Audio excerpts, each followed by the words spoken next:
Buongiorno, oggi inizia una sorta di rubrica che ho intitolato La vita da quarto. Potete interpretarla come volete. Io vivo a quarto, raramente arrivo primo, non che la cosa mi interessi. Ecco, ho fatto una cosa terribile, cioè spiegare una pseudo battuta, no? È come un'operazione chirurgica, non è mai divertente. Comunque, oggi parleremo di gesti. I gesti nella vita sono molto importanti, no? Ci qualificano, ci caratterizzano, più delle parole spesso. Cioè io posso dire anche per favore e grazie, eh, ma non per questo non essere stronzo o maleducato. Per favore? Sì, grazie, eh? Capite? Che esercizio attoriale incredibile. Per esempio, io non sono vecchissimo, ma abbastanza per ricordarmi, quando ero piccolo, che un gesto galante e nobile, che spesso veniva riportato come tale, e un paio di volte l'ho visto fare, era un gesto di un uomo verso una donna, era quello di togliersi il paltò, sì, sono vecchio, vuol dire cappotto, lo dico per i ragazzini, e buttarlo su una pozzanghera per far attraversare senza appunto conseguenze spiacevoli, eccetera, una donna in difficoltà. Capito? Bene. Può un gentiluomo essere un coglione? Sì, la signora non poteva circumnavigare la pozzanghera, fare un altro percorso, o lui prendersela addosso, così a cavaceccio, come si dice a Roma.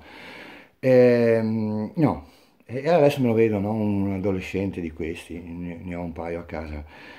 Ne ho anche uno più piccolo, ma rimarrà piccolo. Sto inventando una pozione perché non cresca.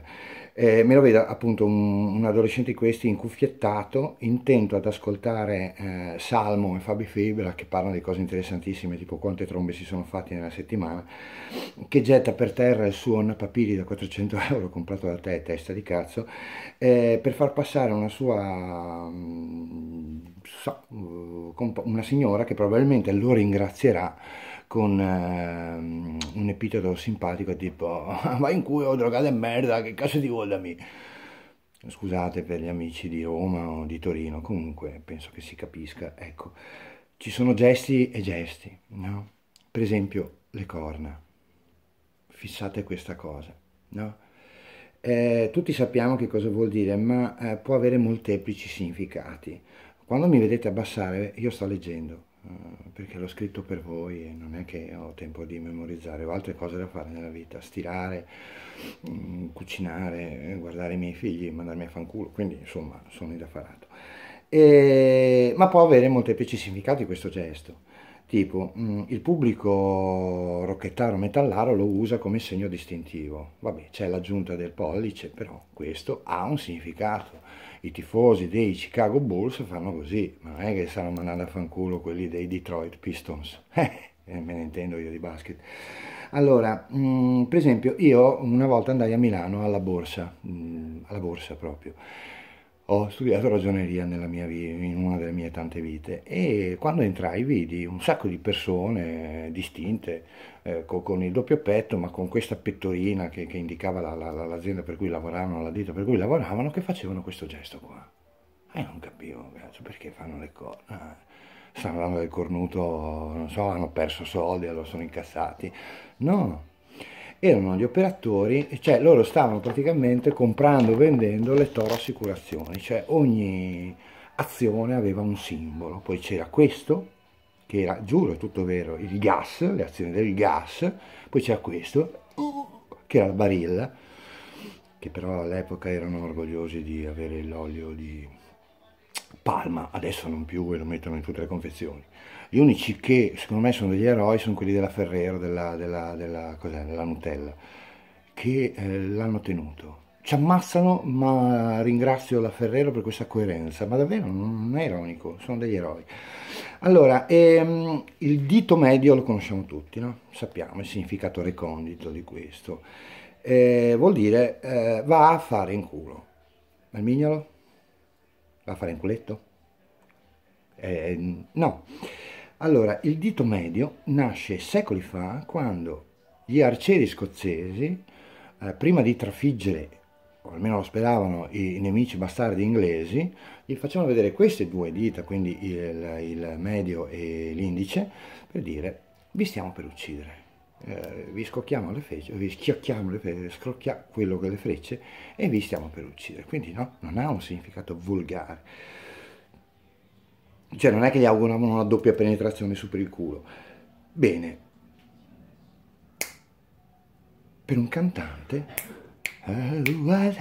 schioccare le dita è cadenzare il tempo, no? Per un cameriere, ne parlo per conoscenza personale, chi schiocca le dita è come una donna in perizoma che si tocca i capezzoli per un integralista islamico.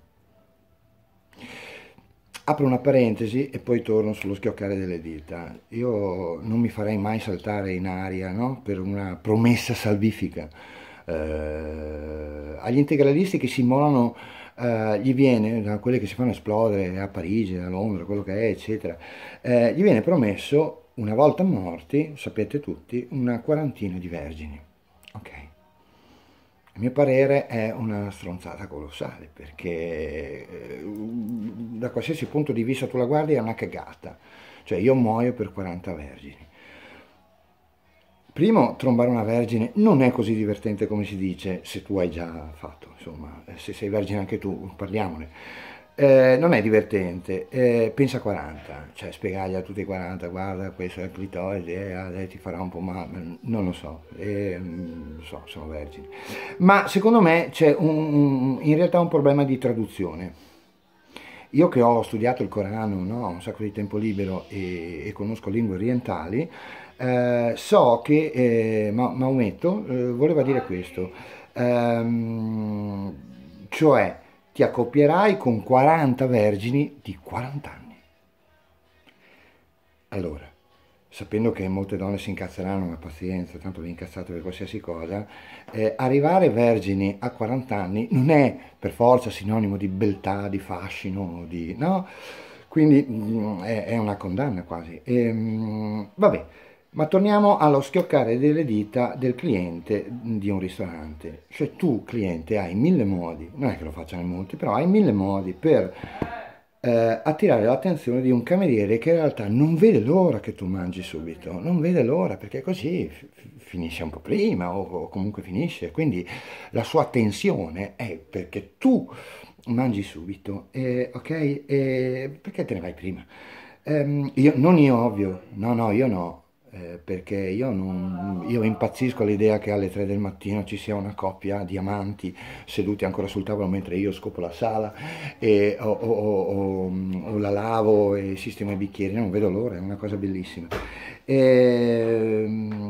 Mentre poi questa coppia fa la cosa che fanno tutte le coppie che vanno al ristorante, cioè si guardano il proprio cellulare, è una cosa molto romantica, molto bella. Ma chissà perché alcuni scelgono di schioccare le dita, non molti, come ho già detto prima, ma qualcuno lo fa.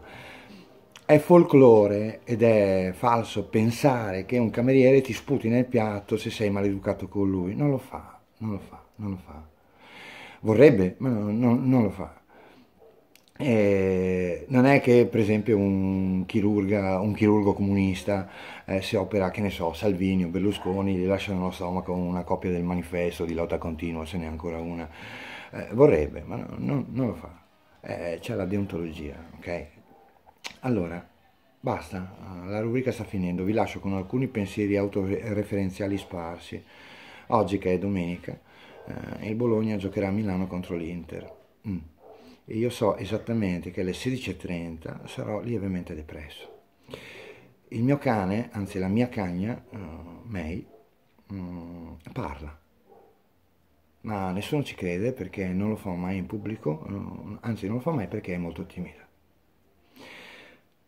I neopapà che dicono ai bambini che i cagnolini fanno bau sono delle merde e sono dei diseducatori perché i cani non conoscono né le vocali né le consonanti. Il mio sì, ma non lo fa mai perché è timido. Buona domenica. Clic.